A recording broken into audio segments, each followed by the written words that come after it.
भगवान विष्णु को वर्ण करना चाहता हूँ, मैं उनको पति स्वरूप में पाना चाहती हूँ, इसलिए मैं यहाँ उन्हीं का ध्यान कर रही हूँ, उन्हीं की आराधना कर रही हूँ, उन्हीं का ध्यान यमुना जी के तट पर बैठकर कर रही हूँ।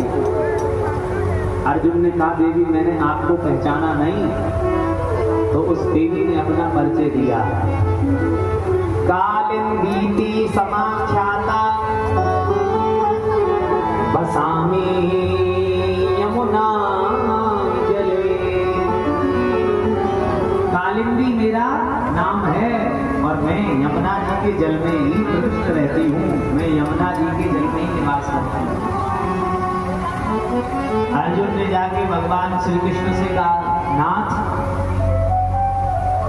कालिंदी नाम की कोई कन्या आपका ध्यान कर रही है और आपको पाना चाहती है। भगवान ने इस बात से माता कालिंदी को जाकर दर्शन दिया और उनका वर्ण किया, उनकी इच्छा को पूर्ण किया। अब भगवान के विवाह हो गए चार। अब भगवान का 5वां विवाह मित्र वृंदा जी के साथ में हुआ। ये मित्र वृंदा जी उज्जैन नगरी के राजा बिंद अनविंद की बहन है और उन्होंने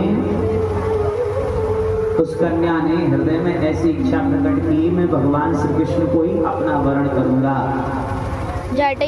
तो भगवान ने स्वयं बलपूर्वक इस कन्या का वर्ण किया। ऐसे भगवान का 5वां विवाह मित्र वृंदा जी के साथ हुआ।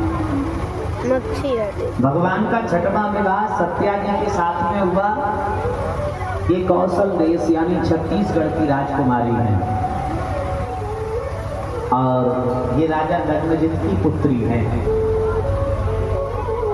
राजा ने ये प्रतिज्ञा की थी कि 7 बैलों को जो एक साथ नाथ देवेगा मैं अपनी कन्या का वर्ण उसी के साथ करूंगा। राजा जन्मजित की इस प्रतिज्ञा का भगवान ने पूरा निर्वहन किया और भगवान ने इस प्रकार से सत्रा जी से विवाह किया। भगवान का 7वां विवाह भद्रा जी से हुआ।